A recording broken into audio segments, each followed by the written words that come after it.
오늘 우리에게 주시는 하나님의 말씀 함께 찾아봅시다. 창세기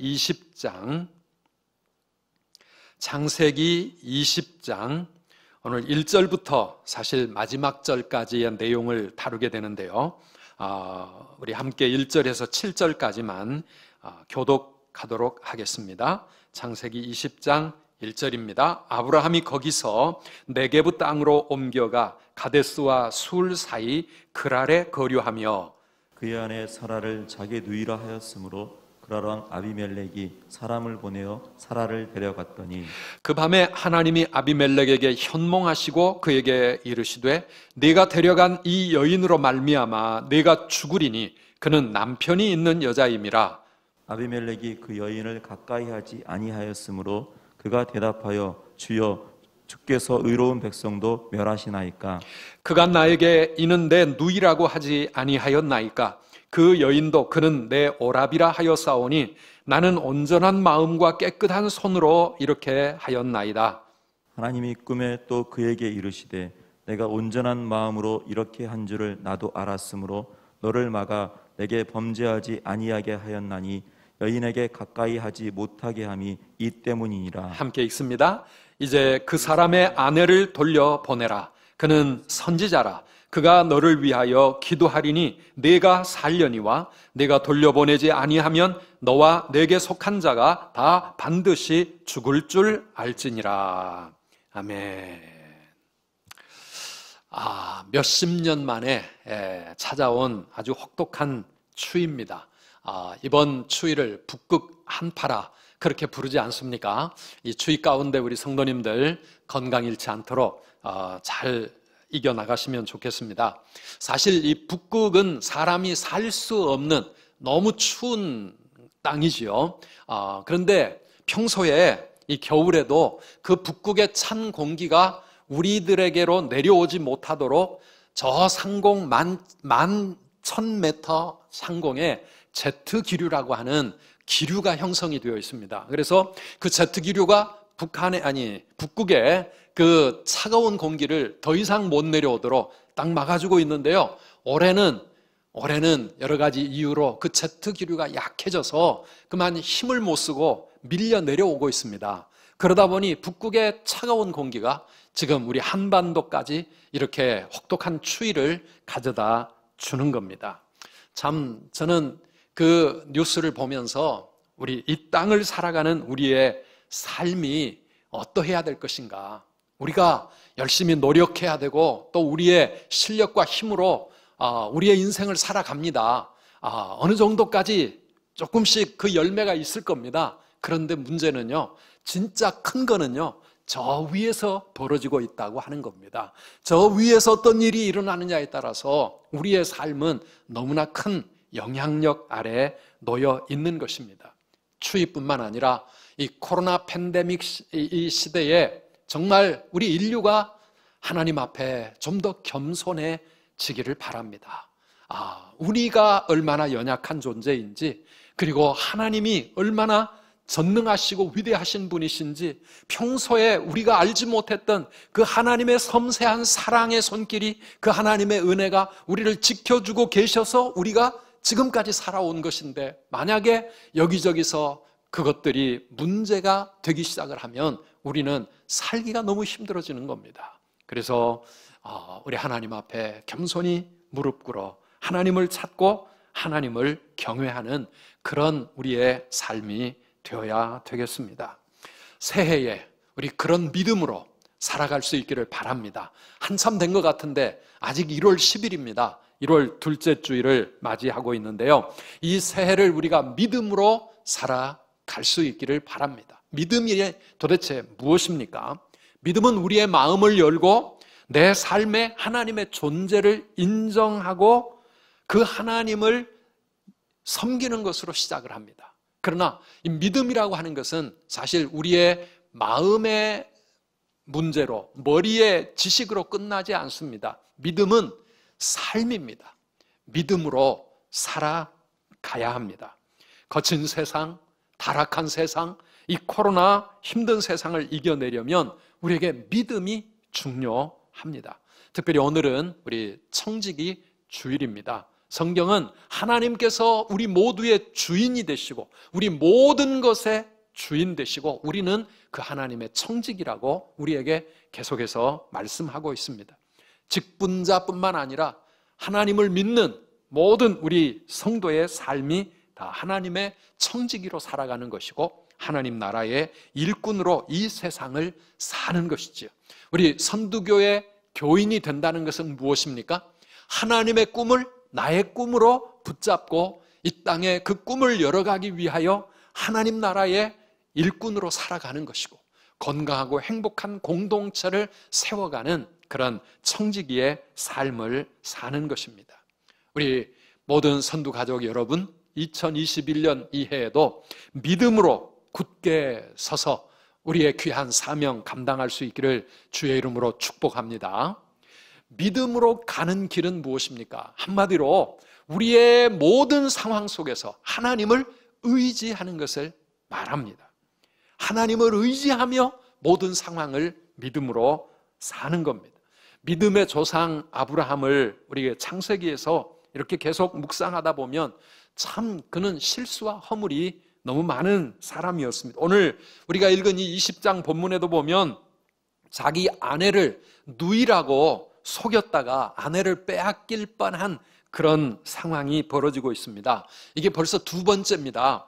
창세기 12장에 신앙의 초창기에 아브라함이 가나안 땅에 오자마자 가나안 땅에 가뭄이 들어서 애굽의 나일강의 그 풍요가 있는 땅으로 이주를 합니다. 그랬다가 그 애굽 왕 바로에게 자기 아내 사례를 뺏길 뻔합니다. 그때도 누이라고 속였기 때문입니다.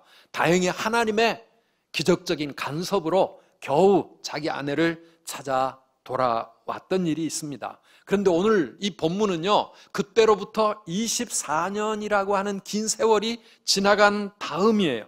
99세 때 그랄 왕 아비멜렉에게 똑같은 일을 당합니다. 그런데 이때는 너무 다른 게요, 18장에서 벌써 하나님이 아브라함에게 내년 이맘때에 너의 아내 사라에게 아들이 있을 것이다, 사라가 임신할 것까지 미리 예고해 주신 그런 상황에서도 자기 아내를 팔아먹고 있는, 자기 살려고 말이죠, 그런 이 아브라함의 모습을 가만히 보면 신앙이라고 하는 것은 하루아침에 이루어지는 것이 아니라고 하는 것을 우리가 깨닫게 됩니다. 누구라도 언제든지 넘어질 수 있고 실패할 수 있습니다. 믿음의 학교에는 우등생은 아무도 없습니다. 그저 먼저 된 자가 나중될 수 있고 나중된 자가 먼저 되는 일들이 그곳에서는 끊임없이 일어나는 것입니다. 왜 아브라함은 자기 아내를 누이라고 속였습니까? 아비멜렉이 추궁하자 11절에서 아브라함이 이렇게 대답합니다. 아브라함이 이르되 이곳에서는 하나님을 두려워함이 없으니 내 아내로 말미암아 사람들이 나를 죽일까 생각하였으며 또 그는 정말로 나의 이복 누이로서 내 아내가 되었음이니라. 하나님이 나를 내 아버지의 집을 떠나 두루 다니게 하실 때에 내가 아내에게 말하기를 이후로 우리의 가는 곳마다 그대는 나를 그대의 오라비라 하라. 이것이 그대가 내게 베풀 은혜라 하였노라. 아마 그 당시에 이 추장들, 오늘 여기 아비멜렉이라고 하는 왕의 이름으로 나오고 있지만은 그런 사람들은 자기의 권세를 과시하기 위하여 예쁜 여자들은 다 자기가 차지하려고 하는 그런 시대였던 것 같습니다. 그런데 문제는 하나님의 부르심을 처음 받고 고향을 떠났을 때, 그때는 믿음이 별로 없을 때입니다. 하나님이 어떤 분이신지 알지도 못했던 그때에 부부가 앞으로 우리 이렇게 했으면 좋겠다라고 정했던 그 삶의 기준을 24년이 지난 지금도 그 기준 그대로 살아가고 있다는 것이 문제 아닙니까? 믿음이 없을 때에, 믿음이 연약했을 때의 그 생각, 그때의 삶의 기준, 가치관, 세상을 살아가기 위하여 사용했던 처세술, 그런데 이게 믿음이 성장해 가면, 하나님을 신뢰하는 그런 굳건한 믿음이 자라가면 다 바뀌어져야 되는 것 아니겠습니까? 삶의 기준도 원칙도 우리의 습관도 가치관도 달라져야 하는데, 그런데 아브라함은 지금 신앙의 초창기 그대로 머물러 있는 겁니다. 사랑하는 여러분, 내 신앙이 언제 확인되고 언제 드러납니까? 세상에 두려움을 느끼기 시작했을 때, 내 삶에 두려운 일이 찾아왔을 때. 코로나 때문에 우리는 두려워합니다. 자영업자들 요즘 너무너무 살아가기가 힘듭니다. 야, 이렇게 가다가 다 망하게 생겼다, 죽겠다, 그런 두려움이 찾아옵니다. 내가 이겨나가기 어려운 무서운 질병이 찾아왔을 때 우리는 두려워합니다. 인생의 실패를 경험했을 때 두려움을 느낍니다. 그런데 그때가 믿음의 테스트 시간이라고 하는 것을 우리는 잊지 말아야 합니다. 내가 과연 믿음의 사람인가? 정말 하나님은 나에게 어떤 분이신가가 그때 드러나는 겁니다. 아브라함은 아비멜렉 그 지경에 내려가 살면서 두려움을 느꼈습니다.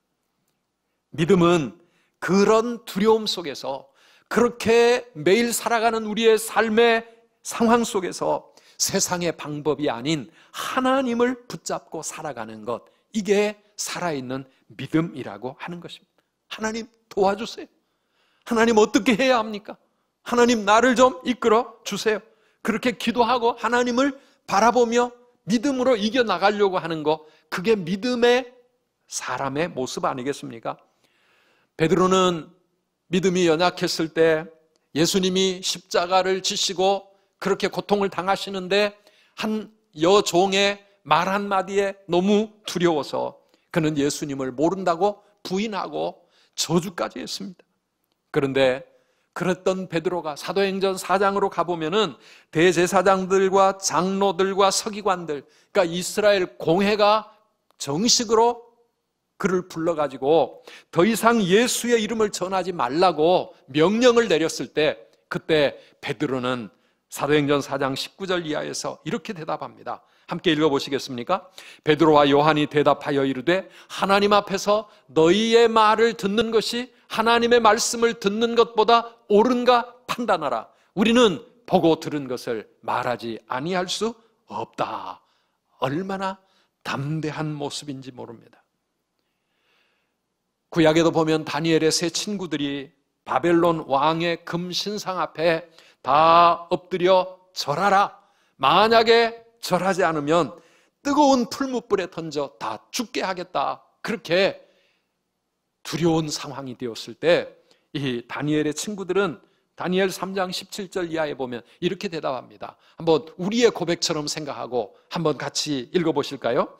왕이여, 우리가 섬기는 우리 하나님이 우리를 극렬히 타는 풀무 가운데서 능히 건져내시겠고 왕의 손에서도 건져내시리이다. 그리 아니하실지라도 왕이여, 우리가 왕의 세우신 금신상에게 절하지도 아니할 줄을 아옵소서. 우리가 왕의 신들을 섬기지도 아니하고 왕의 금신상에게 절하지도 않을 줄을 아옵소서. 우리의 직장에서, 사업의 현장에서, 친구들과의 관계 속에서 세상 앞에 무릎을 꿇으라고 우리를 두려움 속에 몰아넣는 그런 상황 속에서 믿음은 무엇입니까? 믿음은 그런 현실보다, 그런 세상보다, 그런 상황보다 하나님을 더 두려워하기 때문에 오직 하나님만 섬기겠노라고, 하나님 앞에서 믿음으로 행하겠노라고 담대하게 선포하는 것입니다. 우리가 세상을 두려워하면 거짓말을 하게 됩니다. 세상을 두려워하면 현실과 타협하게 됩니다. 세상의 방법을 찾게 됩니다. 그런데 하나님을 두려워하게 되면 우리는 믿음으로 행할 수 있는 것입니다. 세상은 두려울 때만 있는 게 아니에요. 때로는 세상이 너무 좋을 때가 있어요. 세상이 우리를 유혹할 때가 있어요. 한 번만 눈 감으면 잘 될 것 같은 그런 유혹 앞에 설 때가 있습니다. 또 어떤 때는 누군가가 너무 싫어지고 미워지고 현실이 너무 화가 날 때가 있습니다. 그런데 이 모든 것들이 사실은 내 믿음의 테스트 상황이라고 하는 것입니다. 믿음의 시험 문제입니다. 내가 어떻게 살아갈 것인가? 이런 현실 앞에서 우리 마음대로 내 생각과 내 뜻대로 행하지 않기를 바랍니다. 우리 어떻게 해야 합니까? 예수님이라면 어떻게 하셨을까? 이 상황 속에서 예수님이라면 어떻게 하셨을까? 이거를 우리가 늘 생각할 때 믿음의 길을 우리는 갈 수 있게 되는 것이죠. 우리 마음에 한번 새겨보실까요? 예수님이라면 어떻게 하셨을까? 이 생각을 끊임없이 우리는 가져야 합니다. 모든 상황 속에서. 그래서 믿음으로 살아간다는 것, 그게 쉬운 것은 아니지만 오늘 우리 온 선두 가족들과 우리 하나님의 백성들이 이 땅에서 그런 믿음의 길을 걸어갈 때 하나님은 영광을 받으시고 우리의 삶이 든든해진다고 하는 것입니다.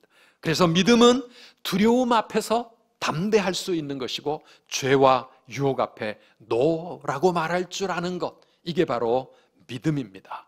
하나님을 의지하는, 하나님을 바라볼 줄 아는 믿음의 독수리들, 하나님의 원하시는 길이 무엇일까를 늘 생각하며 믿음으로 행하시는 우리 모든 성도님들 다 되시기를 축복합니다. 두 번째로, 믿음은 하나님의 사랑을 누리는 행복한 모험이라고 말할 수가 있습니다. 뭐라고요? 하나님의 사랑을 누리는 행복한 모험이다. 오늘 본문 보세요. 사라를 누이라고 하니까 결국 아비멜렉이 사라를 데려갔어요. 그런데 어떤 일이 일어났습니까? 3절 말씀 같이 보실까요? 그 밤에 하나님이 아비멜렉에게 현몽하시고 그에게 이르시되 내가 데려간 이 여인으로 말미암아 내가 죽으리니 그는 남편이 있는 여자임이라. 얼마나 놀랐겠습니까? 7절도 보실까요? 이제 그 사람의 아내를 돌려보내라. 그는 선지자라. 그가 너를 위하여 기도하리니 네가 살려니와 내가 돌려보내지 아니하면 너와 내게 속한 자가 다 반드시 죽을 줄 알지니라. 이런 생생한 꿈을 꾸고 일어난 아비멜렉은 9절 이하에 보면 너무너무 두려워가지고 신하들을 다 불러서 그 이야기를 들려주고 그리고 사라를 아브라함에게 돌려보냅니다. 그냥 빈손으로 돌려보내는 게 아니라 14절에 가보면은 양과 소와 종들을 같이 보냅니다. 15절에 어디든지 네가 좋아하는 곳에 우리 땅에 머물러 살아도 좋다 허가를 해줍니다. 16절에 사라에게 특별히 은 1000개를 따로 주었다, 이렇게 기록하고 있습니다. 여러분 가만히 보면은요, 잘못은 아브라함이 했는데 혼은 아비멜렉이 났고요, 아브라함은 오히려 복을 받게 되어 있습니다. 참 이상한 일이 일어나고 있죠. 우리 하나님은 우리의 실패 속에서도 우리를 도우시는 하나님이시라고 하는 사실을 우리는 이 말씀을 통해서 믿으시기를 바랍니다. 이번 송구 영신예배를 통해 또 새해 첫 주일을 통해 하나님께서 계속해서 우리에게 격려의 말씀, 위로의 말씀을 주고 계시는데요, 이사야 41장 10절 말씀 여러분 다 암송하셨습니까? 두려워하지 말라, 내가 너와 함께함이라. 놀라지 말라, 나는 내 하나님이 됨이라. 내가 너를 굳세게 하리라. 참으로 너를 도와주리라. 참으로 나의 의로운 오른손으로 너를 붙들리라. 하나님께서 말씀하신 이 말씀을 정말 내 삶에서 이루어 주실 것을 믿고 나와 함께 하시는 그 하나님 때문에 어떤 상황에서도 두려워하지 아니하고 믿음으로 행하시는 우리 모든 성도님들 되시기를 축복합니다. 믿음은 이 하나님의 사랑, 이 하나님의 도우심을 누리면서 세상 앞에 담대히 맞서고 도전하는 것, 그것이 바로 살아있는 믿음입니다. 오늘 성경은 아브라함이 잘했다고 하는 것 아닙니다. 하나님은 아브라함에게 아무 말씀 안 하셨습니다. 대신 아브라함은 하나님을 섬기지도 않는 불신자 아비멜렉에게 불려가가지고 그 앞에서 엄청 창피를 당하고 있습니다. 차라리 믿는 자답게 현실에 부딪혀서 당당하게 그렇게 가다가 만약에 진짜 아비멜렉에게 붙잡혀서 죽는 상황이 되었다 할지라도 하나님은 도와주셨을 텐데, 그랬다면 얼마나 떳떳했을 텐데 말입니다. 그러나 사랑하는 여러분, 기억하시기 바랍니다. 우리는 연약하여 때때로 실패하고 넘어지지만은 우리가 실패하던 그 순간에도 하나님은 나와 함께 하고 계시는 줄 믿으시기를 바랍니다. 하나님은 그 상황 속에서도 나를 지켜주시고 나를 붙잡아 주시고 일으켜 주시는 분이십니다. 베드로가 예수님을 모른다고 부인하고 맹세하고 저주하여 더 이상 일어설 수 없는 실패자가 되었을 그때 주님은 베드로에게 사랑의 손을 내밀어 주시고 그를 다시 붙잡아 일으켜 주셨던 사랑의 주님이십니다. 사랑하는 우리 성도 여러분, 2021년도 우리 앞에 두려움을 느낄 수밖에 없는 수많은 상황들이 끊임없이 몰려올지라도 우리 하나님의 절대 사랑을 믿음으로 붙잡으시기를 바랍니다. 그 사랑을 누리시기를 바랍니다. 그리고 그 사랑을 믿으며 살아가는 행복한 모험가들이 다 되시기를 주님의 이름으로 축원합니다. 하나님이 나를 책임져 주실 거야. 하나님이 나를 붙들어 주실 거야. 하나님이 지켜 주실 거야. 그리 아니하실지라도 그래도 나는 믿음으로 도전하고 믿음으로 살아가리라. 사랑하는 성도 여러분, 실패한 자리에서라도 다시 이 하나님의 손을 붙잡고 일어설 수 있는 힘, 이게 믿음의 힘이라는 사실입니다. 마지막으로 오늘 본문이 보여주는 믿음은 사명자로 살아가는 것을 의미합니다. 이렇게 실패하고 부끄러움을 당하고 있는 이 아브라함, 그런데 우리 하나님은요, 이 연약한 아브라함을 세워주십니다. 그를 선지자라고 그렇게 불러주십니다. 7절 말씀을 다시 한번 보겠습니다. 이제 그 사람의 아내를 돌려보내라. 그는 선지자라. 그가 너를 위하여 기도하리니 내가 살려니와 내가 돌려보내지 아니하면 너와 내게 속한 자가 다 반드시 죽을 줄 알지니라. 와, 하나님은 절대 아브라함을 붙잡고 계십니다. 사랑하는 여러분, 그는 선지자라. 하나님은 우리를 연약하지만 이 땅에 선지자로 세우셨고 불신 세상 앞에 우리를 선지자라고 선포해주고 계십니다.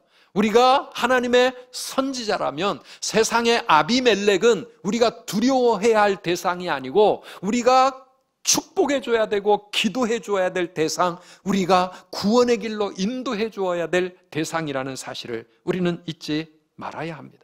17절, 18절 말씀 마지막 부분에 한번 가보시겠습니까? 함께 읽어봅시다. 아브라함이 하나님께 기도하매 하나님이 아비멜렉과 그의 아내와 여종을 치료하사 출산하게 하셨으니 여호와께서 이왕에 아브라함의 아내 사라의 일로 아비멜렉의 집의 모든 태를 닫으셨음이더라. 아멘, 아멘. 그런데 이 말씀을 가만히 생각해 보면 참 기가 막힙니다. 아브라함은 자기 자신도 아직까지 자식을 못 낳고 있습니다. 그런데 아비멜렉에게 가서 그를 위해 기도하고 축복해 주라고 말씀하십니다. 그를 위해 기도하고 축복해 주었더니 그 아비멜렉의 집안에 닫혔던 태가 열리고 하나님의 치유의 역사가 일어나서 출산하게 되는 축복이 발생하게 되는 것을 봅니다. 이게 하나님의 선지자들의 영광이고 우리 성도의 권세인 줄 믿습니다. 아브라함이 자녀가 없었던 것은 하나님의 특별한 뜻이 있어서 그런 거예요. 자신은 자녀를 낳지 못한 지금 평생에 그렇게 살아온 사람이지만 그래도 다른 사람을 치유할 수 있고 축복할 수 있는 사람이 바로 하나님의 선지자요, 하나님의 사명자들 아니겠습니까? 저는 지난 주간에도 우리 성도님들 참 여러 가지 육신의 연약함과 어려움 속에서 목사님 기도해 주세요. 찾아가지는 못하지만 전화로 그들을 위해 간절히 기도하면서 제 마음 한구석에도 그런 생각이 늘 있습니다. 나도 연약한데, 나도 때로는 나의 육신의 질병도 있었고 수술도 했고 나도 연약한 그런 사람인데 어떻게 다른 사람을 위해 내가 기도하며 그들을 치유해달라고 하나님 앞에 부르짖는 게 그게 무슨 의미가 있을까? 그런 생각을 할 때가 있었습니다. 그런데요, 오늘 이 말씀을 가만히 우리가 묵상해 보면 우리도 연약합니다. 나에게도 문제가 있습니다. 나도 병에 걸릴 수 있습니다. 그러나 내게 남아있는 이 연약함은 뭔가 하나님의 뜻이 있어서 나에게 남겨두신 것이고요, 내가 누군가를 위해 기도할 때 하나님은 우리의 기도를 통하여 그들을 치유하시고 그들의 막혔던 문을 여시고 인생의 길을 열어주시고 하나님의 놀라운 기적의 역사를 부족한 우리를 통하여 이루어 가시는 줄을 믿으시기를 바랍니다. 이게 하나님의 선지자의 영광이요, 우리 성도의 특권이라고 하는 것입니다. 그러므로 우리가 누군가를 위하여 기도할 때 하나님의 놀라운 치유와 기적의 역사가 일어난다고 할지라도 그것은 우리의 능력이 될 수 없는 것입니다. 우리는 내 몸도 어찌할 수 없는 연약한 인생입니다. 그러나 우리는 하나님의 능력의 도구가 될 수 있고 하나님의 은혜와 축복의 도구로 쓰임받을 수 있다는 것, 이게 바로 하나님의 사명자들입니다. 그렇습니다. 우리는 비록 연약하고 한없이 부족한 아브라함과 같은 그런 사람이지만 하나님은 우리를 사명자로 세상 앞에 세우시고 있는 줄을 여러분 믿으시기를 바랍니다. 올 한 해 그러므로 우리의 부족함 때문에 너무 기죽지 마시고 나의 연약함에 매이지 말고 우리 하나님 앞에 사명을 감당하는 사명자들, 하나님의 청지기들 다 되시기를 바랍니다. 예수님의 제자들요, 그들 믿음이 완벽하고 그들에게 아무 문제가 없이 다 해결이 된 후에 그들이 복음을 전하고 사명자로 살아갔던 것 아닙니다. 그들도 너무 연약함이었고 그들에게도 한계가 다 있었습니다. 만약에 모든 것이 완벽해야 하나님의 일을 할 수 있고 하나님의 사명을 감당할 수 있다고 하면 우리 중에 아무도 그렇게 할 수 있는 사람 없는 겁니다. 그러나 우리 하나님은 연약한 우리들을 통하여 한계를 지니고 있는, 또 때로는 부족해서 넘어지고 실패하는 우리를 통하여 하나님은 역사하십니다. 그래서 맡겨주신 사명 감당하려고 우리 자신을 하나님 앞에 내어드릴 때에 하나님은 우리를 당신의 귀한 도구로 사용하여 세상을 치유하시고 세상을 축복하시고 영혼들을 구원하시는 줄 믿으시기를 바랍니다. 주님, 우리를 통해 계획하신 일, 부족한 입술로 찬양하게 하시니, 주님, 우리를 통해 계획하신 일, 너를 통해 하실 일 기대해.